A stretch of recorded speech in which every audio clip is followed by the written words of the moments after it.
Okay, so today, I thought I would share with you guys some fun things that I've been learning lately about sex.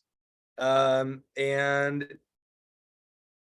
so what I learned in doing sexual addiction recovery work is I learned that there's a big gap, in my opinion, in like sexual health, because so often in sexual addiction recovery work, it's like the focus is almost like stop this sexual behavior, and it's really easy for somebody to move into a place of sexual anorexia.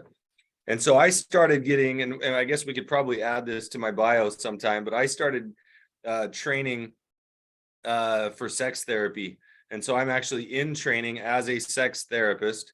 So just the caveat there, I've got a really cool supervisor. I'm taking my coursework from the University of Michigan, and it's been awesome. It's been a lot of fun. And I actually recently got to hear Emily Nagoski speak again. Well, actually, again, I've never heard her speak. This was the first time it was at a training. It was really cool. And she wrote the book Come As You Are, which is the adult, nope, which is the book. It's focused on the science of women's sexual health, basically. And it's awesome. I probably learned more about my own sexuality by reading that book than any other resource that I've ever had, even though the book's really focused on women's sexuality. But it taught me a lot about myself. And she talks about the brakes and the accelerators.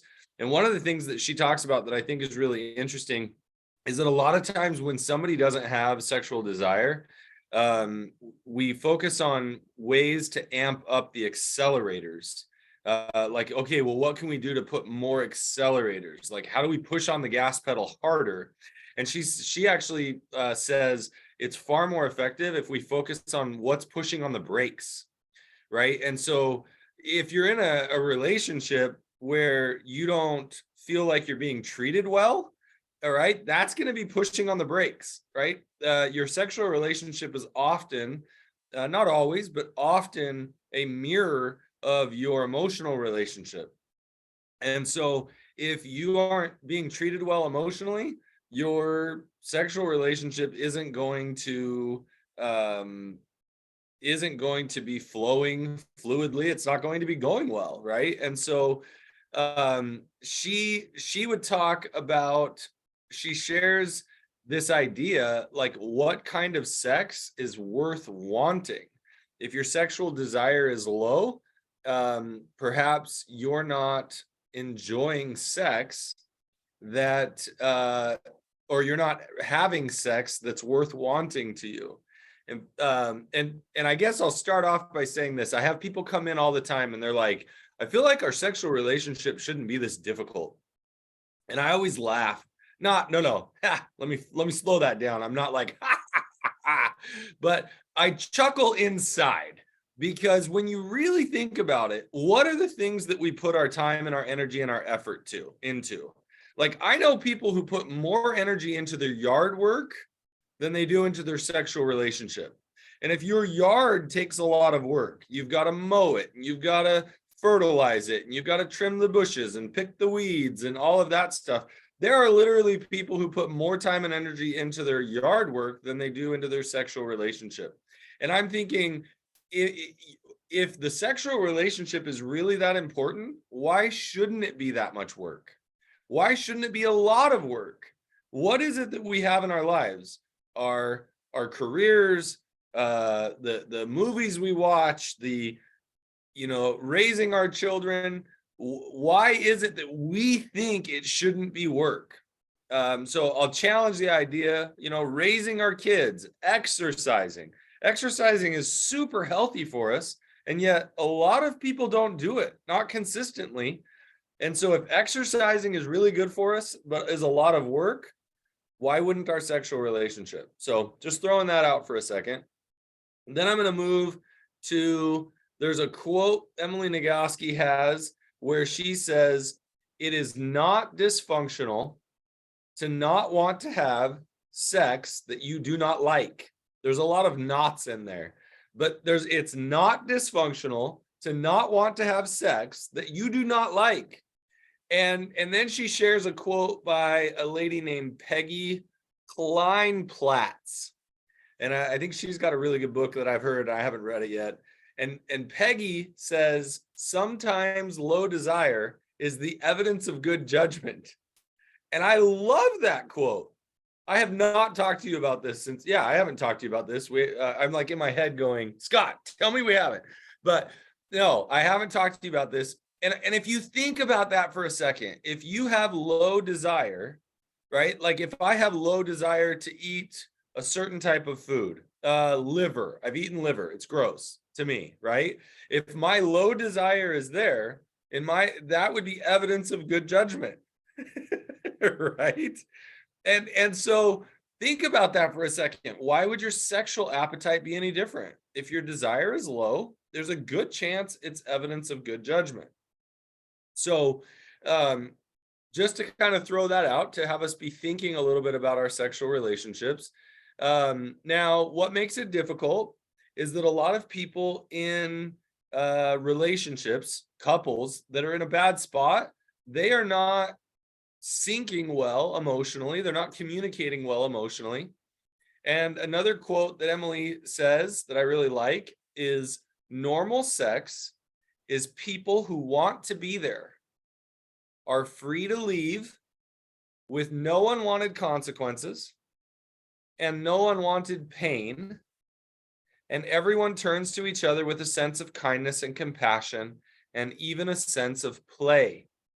Right? Now think about this. If one spouse comes to the other, hey, can we have sex? Right? If they're going to do it that bluntly, hey, can we have sex? And the other one's like, yeah, man, I'm really not feeling in the mood, but can we cuddle? Oh my gosh, you always do this. I want to have sex and you just want to cuddle. This sucks. And you just reject me every time. Okay, that would be an unwanted consequence. Right? Like, so think about unwanted consequences. You have to get to a place. I think the healthiest couples relationship would be, maybe we start a sexual engagement and one person decides, you know what, I'm really not into this. I'm out. Like, I'm done for right now. And rather than the other person being like, what, are you kidding me? You're just gonna stop right now? We're right in the middle of this, right? That would be an unwanted consequence. A healthy individual might feel they're going to feel disappointed. There's nothing wrong with feeling disappointment, but a healthy individual is going to be like, hey, are you all right? You stopped right in the middle. Like, things were getting fun. Like, what's going on? Are you okay? You matter so much to me that I'm not interested in sex right now because you're not doing well. And that matters. You matter more to me than the sexual experience. And so this would give you an idea of what it looks like for normal sex to be people who want to be there, are free to leave with no unwanted consequences, no unwanted pain, and everyone turns to each other with a sense of kindness and compassion and even a sense of play. So just to introduce a few concepts around sex, I will not say that I am an expert. I'm still, even if I had my certification, I would probably still be humble enough to say that I'm still learning. I'm more than happy though, we can talk about sex. We can talk about sex in an addiction relationship. We can talk about anything else. Like, if you don't want to talk about sex, don't talk about sex. Let's talk about whatever you guys want to talk about. But I just thought I would throw it out there because I really enjoy the topic. A lot of times a healthy sexual relationship is a reflection of a healthy emotional relationship. And a lot of people get it backwards. Like, well, we'd have a healthy emotional relationship if we had sex more, or if our sex was better. And I try and encourage people to think it's probably a little bit backwards there. Let's focus on a healthy emotional connection, a healthy relationship, and a healthy sexual relationship is likely going to come as a result. Although that's not always the case because of sexual trauma or other things that still need to be worked through. But anyway, Scott, what do you got? Can you repeat the triple negative quote? Yes. It's not dysfunctional to not want sex, and then I can't remember the rest. That you do not like. that you do not So like. basically, don't think of yourself as being dysfunctional because you don't want to have sex that you don't enjoy, right? It's not dysfunctional to not be hungry to eat liver. Right. Okay, so which liver is disgusting, but great example. But some My people, dog loves it. but some people love liver. I mean, I have friends and we go to a certain restaurant and I say, okay, you and you cannot sit next to me because I know you're going to order liver. And so I For make them real? sit on the other side of the table. It's disgusting. Ooh. But so some people like certain things, some people don't. So what happens when, you know, what causes somebody to not like sex? So it's not dysfunctional to not want sex that you do not like. Um, what determines sex that you do not like? Where does that come from? Well, so we all have arousal templates, right? Like we all have these templates that have been developed throughout our lives that either create arousal or decrease arousal. And we know that when, interestingly enough, like so the emotion of disgust is typically going to decrease arousal. In fact, we actually know that when arousal is active in the brain, the part of our brain that is disgusted actually begins to shut off. And so that's why sometimes you might think, wow, it seems odd to me that I like that. It's normally disgusting, but somehow when I'm aroused during sex, maybe I enjoy it. Maybe it's not as disgusting as I would think because your brain is actually shutting off the disgust portion while with arousal. Now, but at the same time, so arousal is something that disgust can shut it off. Fear, typically, the way that our bodies have developed, let's just say evolutionarily, is that when we feel fear, the arousal response shuts down. Now, there's several explanations for it. You could say because the best time to get blood to the genitals is not when you're getting chased by a T-Rex. And so you want the blood, as much blood as possible flowing through the heart, the brain, the muscles. And so that may be why when fear is triggered, typically for us, the arousal response goes down, sexual arousal response, right? And so, but throughout our lives, we have various experiences that affect our arousal template. And it can be all sorts of things, right? Like it's impossible for me to explain them all or go through them. And one person can have one experience and it's added to their arousal template, and another person can have the exact same experience and it's added to their lack of arousal template, right? Like, and so it's just how we learn to process things throughout our lives. Okay. So did that answer anything? Yeah, I mean, disgust, fear, and you mentioned, like emotional mistreatment, kind of, Yeah, so- trauma, right? Like I was explaining to somebody and actually to a group the other day that imagine like I'll give you an example. I love touch. I love back massages. I love touch. I love hugs, right? It feels so good to me. Now, I have a trauma history, not only with sexual abuse, but also physical abuse and emotional abuse or whatever. But for whatever reason, for me, I still love touch. But I've worked with people that have had sexual abuse, physical abuse, and they are practically living in a space where they're like, nobody touch me ever. I don't ever want touch. And that's how one of the ways that their body learned to cope and survive. And so some people might not enjoy touch, but have learned to enjoy sex. And yet at the same time, for many of us, sex and touch is a joint experience, Yeah. And some of us are kind of, like do not touch me on the back of the neck, please, ever. No, Totally. just don't. Yeah, there's certain But you can places touch me on the don't. shoulder, it's like, There's I'm certain fine. places don't touch me. There's certain places touch me more, touch me slower, Yeah. touch me softer, right? Like there's certain places where it's like give me pressure, right? Like we can all develop all of these different likes. It's asking somebody how their arousal template developed is almost like asking them, how did you learn to like liver? I mean, it's a question that is legitimate. Like, how in the world did you learn to like liver, right?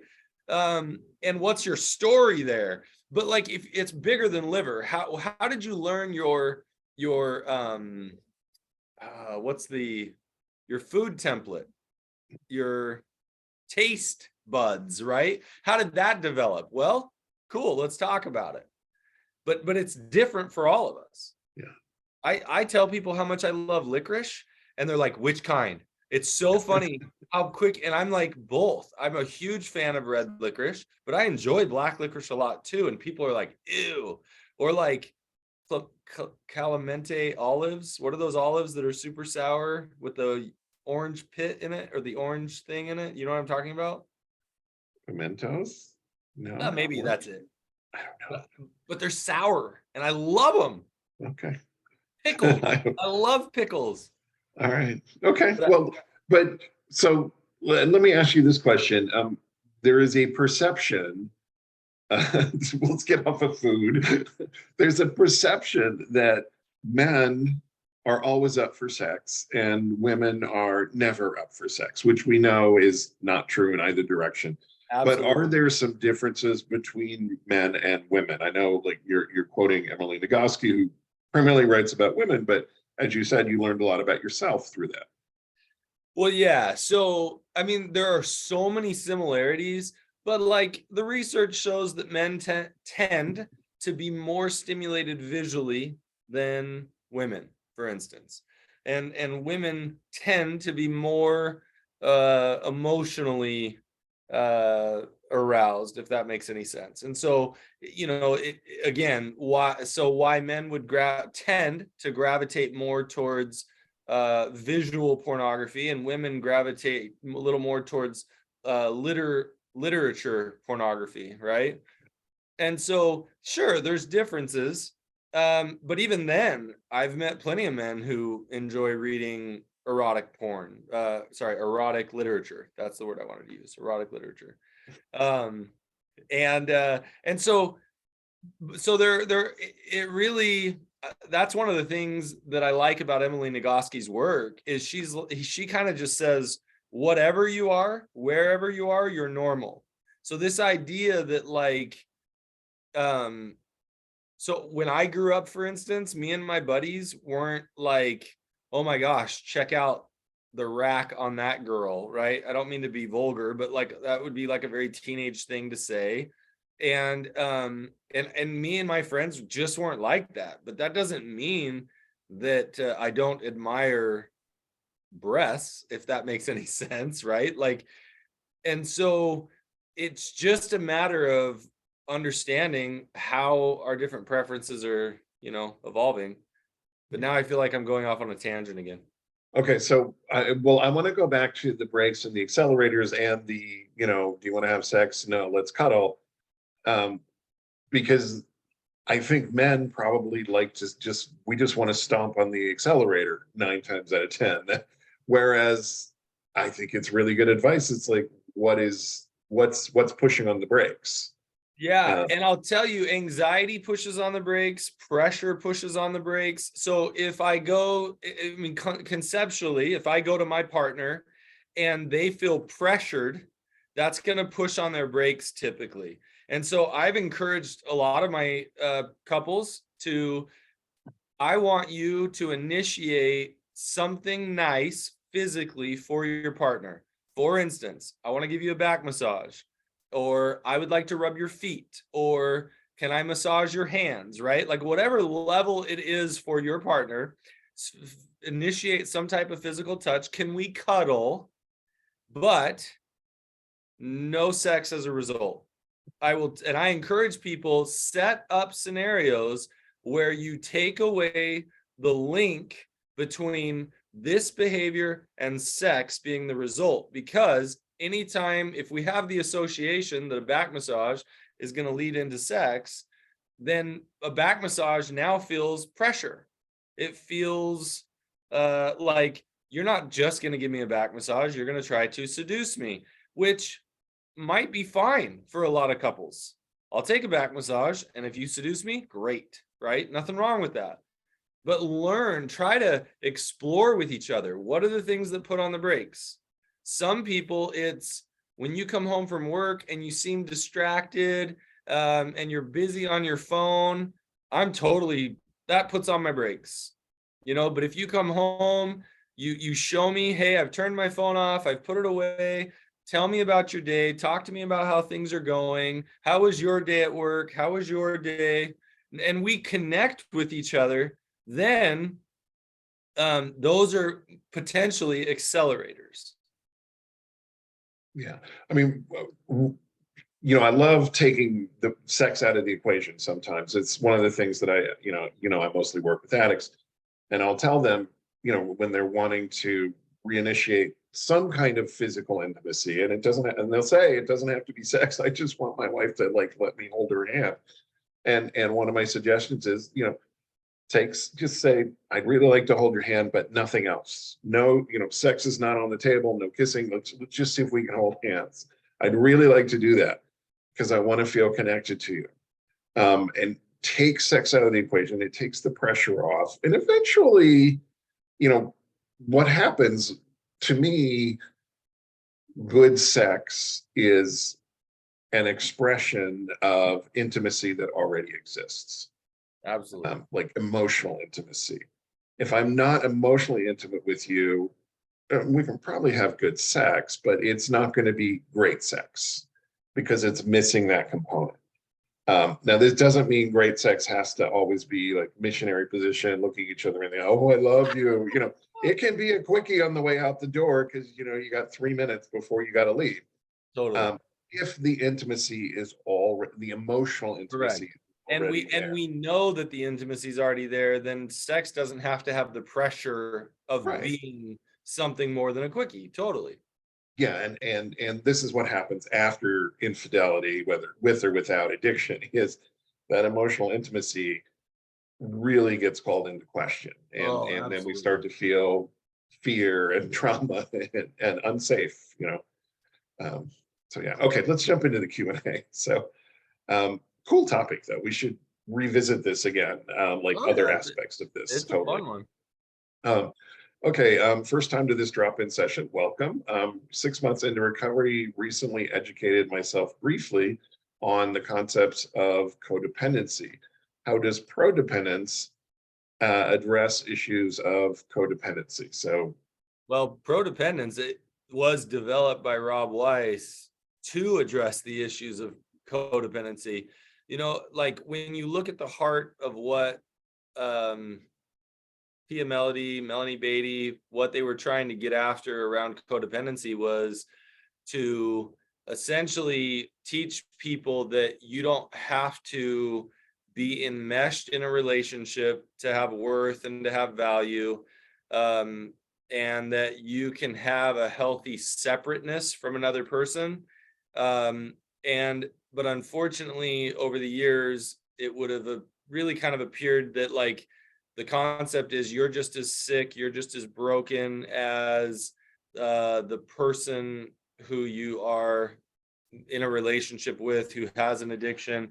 And so Prodependency addresses the idea that you're not sick because you love somebody. You're not sick because you try and help somebody, even if you don't help them in the most effective way sometimes, that you are a good, loving person who's just doing your best to try and heal and help them heal.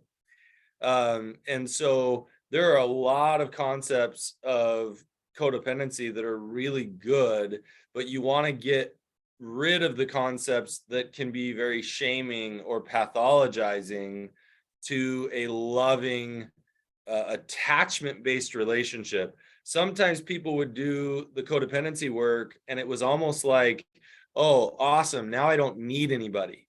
And it's like, that's not how our brains are wired. We have to be in relationships. That doesn't mean we have to be in a romantic relationship, but we need people from a developmental social aspect. We need community. And being in a partnered relationship is also something that research shows we are genetically wired to have and desire. And so going to the extreme in the codependency model is that it can be shame-based, it can be filled with an unhealthy concept of independence instead of a healthy, effective dependence or prodependence, which is we want healthy relationships and we want to heal together. But I also don't have to be in a relationship in order to be a healthy person. So I don't know, Scott, you want to throw anything else in that? Yeah, sure. I mean, and you touched on some of this. Codependency is a model that's based in trauma theory. It basically says you're in a relationship with an addict because you were traumatized as a child and you're repeating your trauma. And until you work on your trauma, you're always going to be stuck in a shitty relationship. And oh, by the way, you're probably contributing to the problem. This is where it gets blaming and shaming. If you don't change, nothing will change, which is total BS, in my personal opinion. And it was very blaming. And look, the progenitors of the model never intended it for it to become blaming and shaming. They did not. They just wanted to point out the fact that, most of them had grown up in alcoholics households and had married alcoholic men. And they were pointing out, there might be a connection here. Let's figure out how to deal with this. Let's figure out how to set some healthy boundaries. And when we're ready to work on our early life trauma, maybe we should. But it got twisted and turned into a pathology. This is why prodependence was so important. It kind of untwisted it, and it based the model in attachment rather than trauma. And attachment is always healthy, or at least that's the basis of the prodependence model. Prodependence celebrates me for being in relationship with an addict, for still loving that person, for trying to take care of that person. And then it helps me set better boundaries, which is also what codependence does. And maybe when I'm ready, work on my own underlying issues, which is the same as codependence. The work is pretty much the same. The framework in which the work takes place is very, very different. One of them can be very blaming, very shaming. The other one kind of celebrates your desire to love somebody despite their problems. Prodependence will never tell you detach with love. It just won't. And that's kind of a mantra in codependency. Detach with love. Well, how can I detach? It's my child. I can't just walk away from them. And then you get shamed for not walking away, that kind of thing. Anything ringing bells or making you go, no? No, I think you're doing great to explain it. I mean, there's so much work that is healthy in the codependency model. We just want to get out of the shame, blame framework. So yeah, that's the big difference. Is it's still the same basic work to be done, but it's much more celebratory of your desire to stay connected. Okay, I've been sober for over 2 years. Congrats. Regularly attend recovery meetings. Congrats. My wife and I are currently in an in-house separation for 5 months.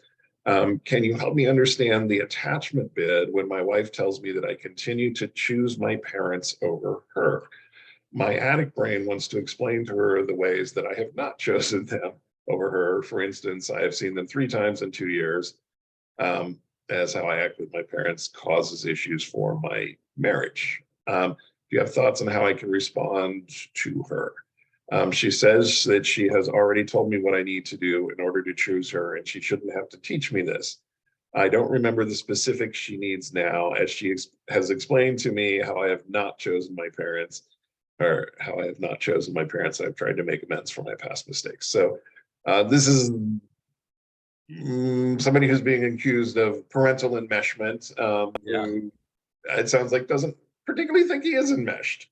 Yeah, and so here's the hard thing. You have to have listened to us before. I love how I mean, I would imagine when you said, "Can help me understand the attachment bid."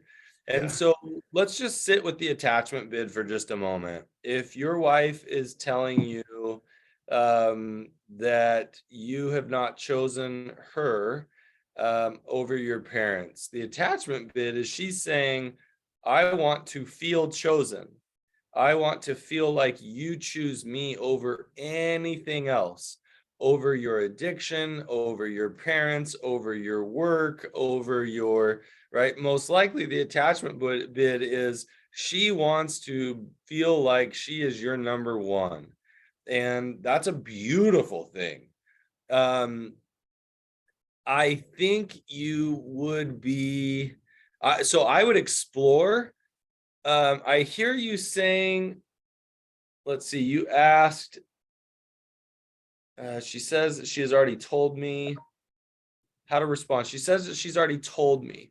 What I would do is spend less time focusing on the parent issues and more time focusing on um like asking, hey, I realize you've talked to me about when you feel like I've chosen my parents.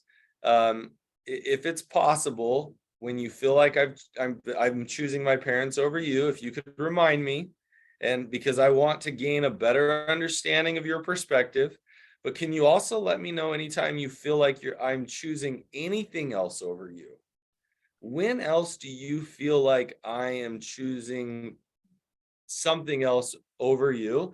And tell her, I'm just gonna try and maybe write it down. I'm gonna think about it, because I want to understand your perspective when you don't feel chosen. Then you might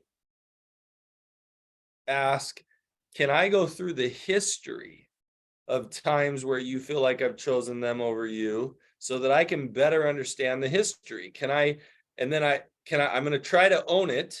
And if I don't agree with it, I'm going to ask you more questions because more than anything, I want to know. I want to understand your perspective. The mistake most of us make is if we feel a little bit defensive, we try to argue, I'm not choosing them over you. I've only seen them 3 times in 2 years, right? That is the wrong move to make. You can say, I'm really surprised you feel like I'm choosing them over you. Um, I've really tried, maybe even at my lack of benefit, at my detriment, that's the word my brain's looking for. At my detriment, I think it would have been healthier for me to see them more than I have, but I've tried to pull away because I love you so much. But I want to understand, I'm confused how you feel this way. Can you teach me? Help me understand your perspective. Don't try to immediately go in and change her perspective. Even if her perspective feels wrong to you, ask questions until you go, oh, you make sense to me now. Because that's how you're going to get more of a connection with her. You don't have to agree with her in order for her to make more sense.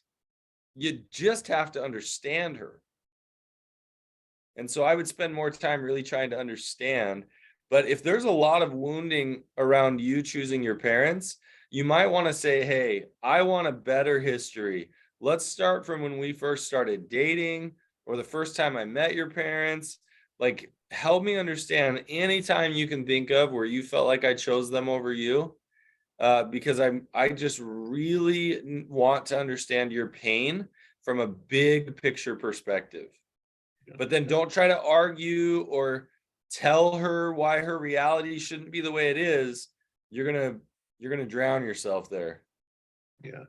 Um, and as somebody who comes from a covertly incestuous background, meaning enmeshed, um, it's for me, it's less about how often I see my mother and more about how much space she takes up in my head. do I do things to please her even though I'm 2,000 miles away? Do I, you know, uh, even though whatever. So it's how much, enmeshment for me is like, ouch, that woman still takes up a whole lot of room in my head that I could better spend on, a partner, or this may be where she's coming from. I don't know. I encourage you, as Matt said, to be really, really curious. Um, but also to recognize it's about more than just, you get 12 hours and they get 2. That's really not it. It's up here. Mm-hmm. Okay. I'm the sex addict and have caused a lot of pain for my wife and damage to our marriage. It's been over 2 years since discovery, and there's been continued acting out lies, physical, verbal abuse, failed my disclosure and polygraph. I am now 1 year porn free and almost 2 months completely sober. I work with a therapist, group therapy, attend 12-step meetings, work with a sponsor. Do you have any suggestions on how to repair the relationship with my wife of over 23 years? So congratulations on 2 months sober and being a year porn free. And now I'm going to let Matt take over, because it sounds to me like, well, I'm 2 months sober. Shouldn't she be okay with me already? And that's not how it works. Yeah, I mean, so here's the hard part. You've done a lot of really good work, but it looks to me like, and this is probably what I would lean into with her. What you want to lean into is her experience. So it's tough because you have to be able to celebrate that you're 1 year porn free, almost 2 months sober. You have to be able to celebrate those things. You have to celebrate that you're in a therapy group, or you're in a therapy group with a therapist doing 12-step, and you're working with a sponsor. Like, you want to celebrate all those things. And then I would also say, man, but honey, it's got to be tough, because despite all the things I'm doing, you have 23 years of history that it's probably worn thin, and you're thinking, is this really going to last? And so, honey, I'm wondering, do you often have the question hit your mind of, is this thing going to last? Yeah. Most likely she's going to be like, yes, that's exactly what I'm thinking. And be like, well, then no wonder why you have a hard time engaging with me, or no wonder why you have a hard time trusting me. If you're constantly thinking this isn't going to last, or you're waiting for the other shoe to drop, then engaging with me has got to be pretty difficult. So your best bet in repairing the relationship is starting with empathy. Try to empathize with her as much as possible, what this must be like. 23 years married, and yet I've been sober for 2 months. Some guys are like, well, I've been sober 2 months. And it's like, okay, do the math. What percentage of 23 years is 2 months? Right. And I mean, I don't know what the math is, but it's low, right? Like, and it's not to diminish the amazing work you're doing. Please don't stop. You're doing great.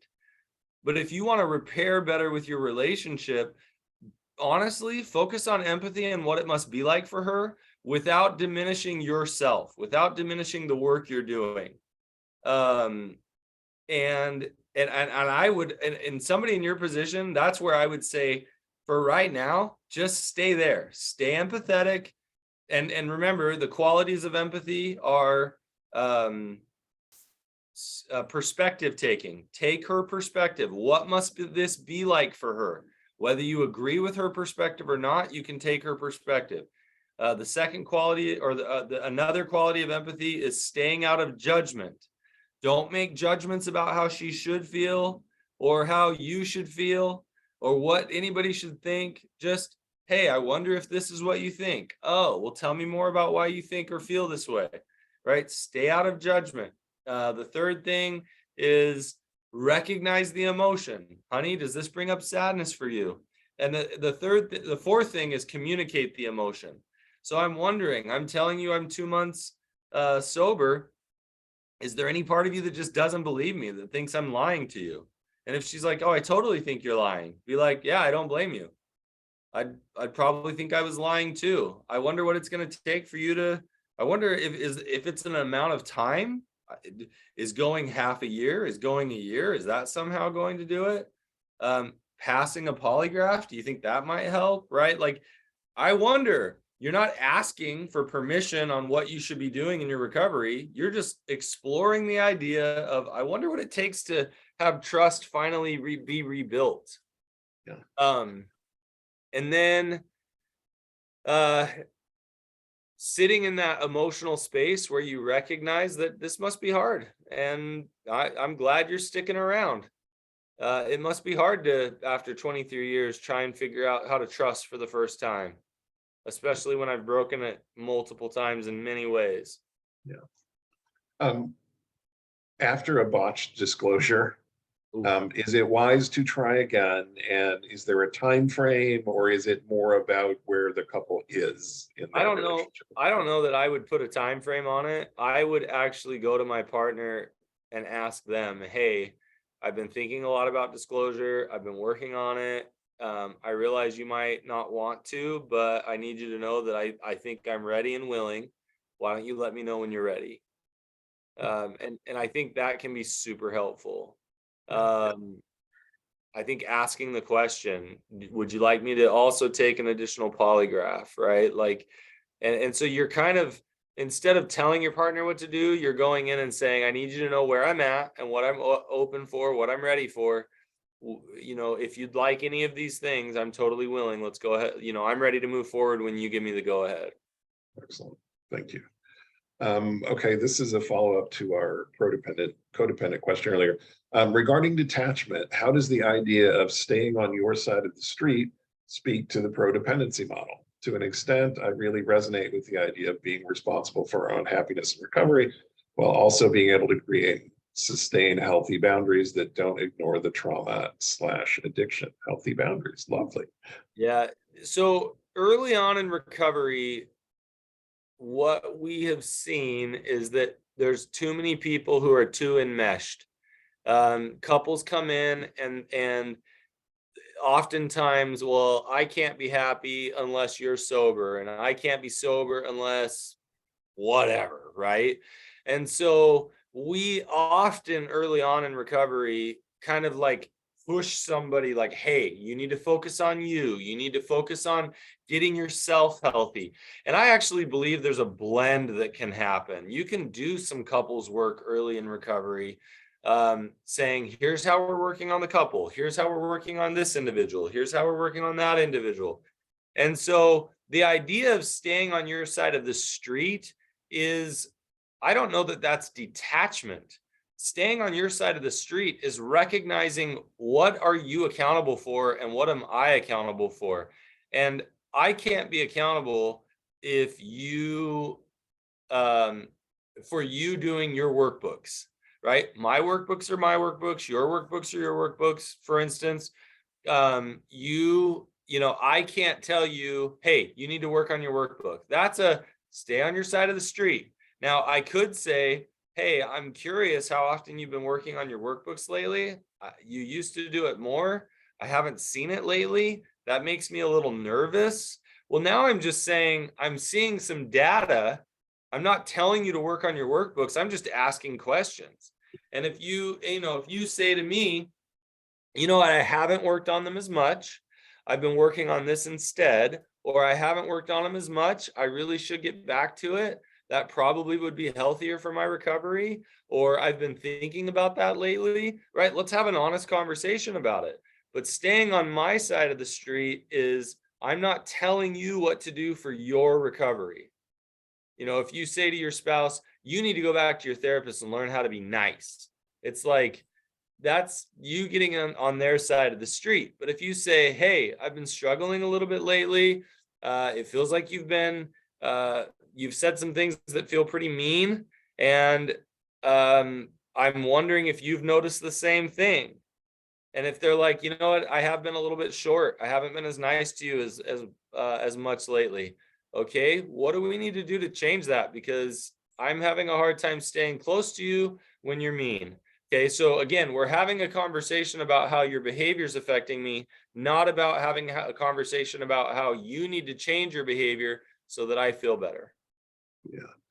Is Yeah, that and just, yeah, I think that covers it. About the word detachment, to me, it's a really mean word. To me, the opposite of love is not hate, it's detachment. It's like, I no longer care. That's the opposite of love. And it's a really painful thing. And you mentioned healthy boundaries in here. To me, detachment is not particularly a healthy boundary. A healthy boundary is not about keeping you out or keeping you away.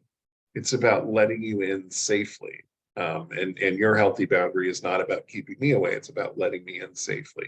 And that's what I think we should be working for, rather than just simply detaching. Um, so yeah. Anything you want to add to that, Matt? no, I love it. Okay. It's hard because I there are times where it's appropriate to truly detach, but most of the time, I would say we're not looking for detachment. We're looking for what a healthy autonomy looks like.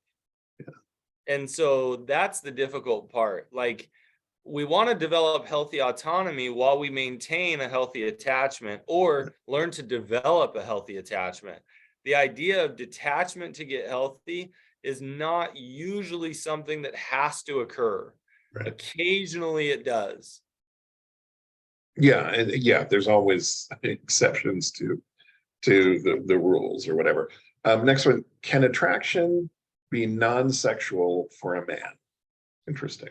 Yeah, attraction can be non-sexual for anybody.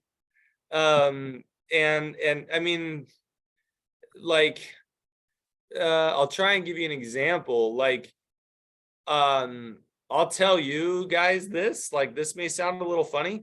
Um, I see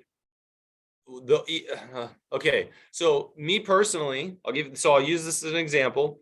I can see a beautiful woman and literally go, oh wow, she's gorgeous, like she's really pretty, and it's not sexual for me. Now I could turn it to being sexual really easy, because a beautiful woman could also be on my arousal template, right?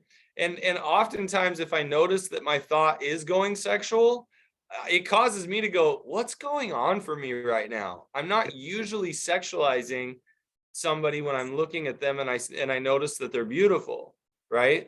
Now I'll give you another example. The reality of it is that I noticed early on in my life I have attraction towards men, but it's not sexual. Like, I'll see a certain type of man and I'm like, oh my gosh, he is a beautiful man, right? But I've never thought, wow, I really want to have sex with him, right? Like, that's not there for me for whatever reason. And it's so common for me and my wife to talk about this type of stuff that she'll even say to me, ooh, that guy's your type. And I'll look over and I'll be like, oh yeah, he is. That is a gorgeous man. And for me, there's an attraction there that, if you really broke it down, is more emotional. And there's certain physical features in that man that are more emotionally appealing because my brain and body have tied certain things to an emotional appeal. So I'll give you an example. I really like men with a good beard. But part of that is because I see beards as masculine, and I can't grow a good beard, and so that's a deficiency that I have about my own masculinity that I've worked through pretty well. And so I have an attraction to other men's beards, but I don't want to have sex with them, right? Like, so I want you to realize you can totally have attraction. You can have emotional attraction, you can have a physical attraction that's not even a sexual attraction. And so you start to pull it apart.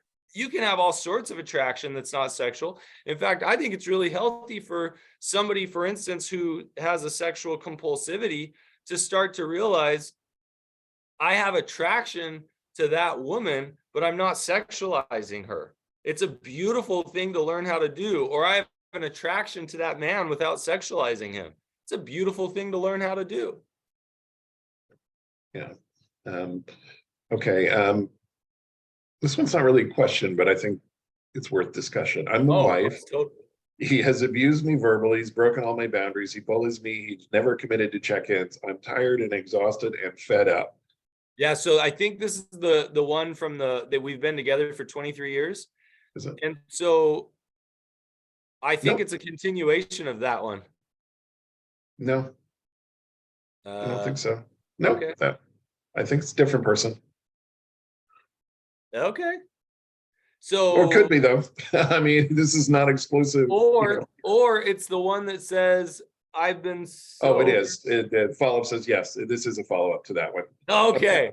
I was like, no, so this is really, really common. And we call it well, I'm gonna make a judgment here. I don't know if it's true. It often can be called like a burned out pursuer. So where you have a spouse who for years pursued, hey, I want to be close to you, I want to be connected, I want a healthy relationship. And let's say after 23 years, it's like, okay, now you're finally coming to the table. Well, guess what? I'm exhausted.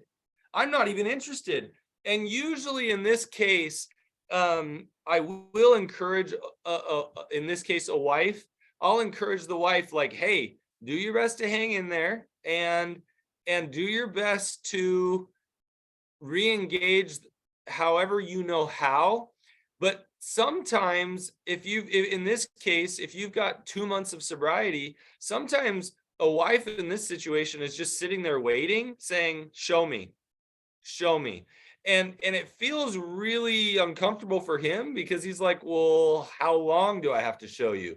And what's that going to look like? And she's sitting there going, I have no idea how long it's going to take. But if you love me, it'll take however long it takes. Now, that's not necessarily a fair statement, but I understand where she's coming from when she says it. She's sitting there going, show me. Are you going to start doing check-ins on a regular basis? Are you going to show me that you're not going to verbally abuse me? Are you going to show me you can respect my boundaries? She actually usually has no clue what it's going to take. She's sitting there saying, show me how to be, that you can be empathetic. Show me that you understand my hurt and pain. Show me that you can respect my boundaries. Show me that you're not going to bully me. But she doesn't know what that looks like usually. She's sitting here wanting it. She wants it to go away as quick as possible too. She is waiting so that she can re-engage and have the relationship she's wanted. But right now she usually feels so hopeless that she's like, I don't believe it's ever going to happen. Right? So she looks like she's antagonistic. She looks like she's is hopeless. And in many senses of the word, she is hopeless. But she hasn't left. And so I always tell my guys in that situation, work your butt off, man. Start asking questions, get curious, learn empathy. And honestly, be empathetic and say, I don't blame you for being fed up. I don't blame you for being exhausted. I don't blame you for being tired. You know what? I can work on my check-ins. I can work on understanding when you feel bullied. I can work on understanding boundaries myself, as well as understanding what your boundaries are. And you know what? All I know is that I can continue to get healthy. And as I get healthy, hopefully you feel safer, that you can trust me. And I tell my guys, just keep working your recovery. Yeah. So hopefully that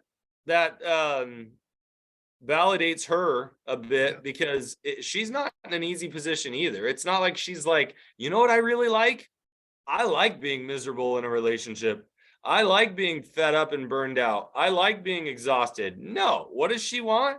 She wants to go on a date once a week and feel like she's the most important person in the world. She wants to go on a date and not worry about whether you're checking out the waitress. She wants to, talk about her deepest feelings and not feel like you're going to get defensive.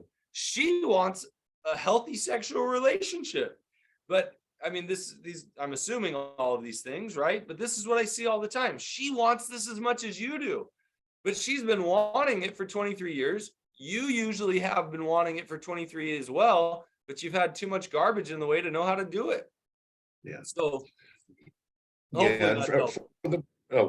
yeah, for the partner, there's a great blog by Michelle Mays, who also wrote a really good book called The Betrayal Bind, which just came out. Her blog is called Partner Hope. So just type in partnerhope.com. She has a great blog for betrayed partners. And one of the things she talks about is attachment ambivalence or relationship ambivalence for betrayed partners. You know, one minute you're like, yeah, I'm in, you know, show me what you got. And the next minute it's like, oh, just go away. You know, just please. This is too hard. This is never getting any better. Yep. Yeah. And I mean, after 23 years, how could you not have relationship ambivalence, you know? So yeah, I would encourage you to check that out.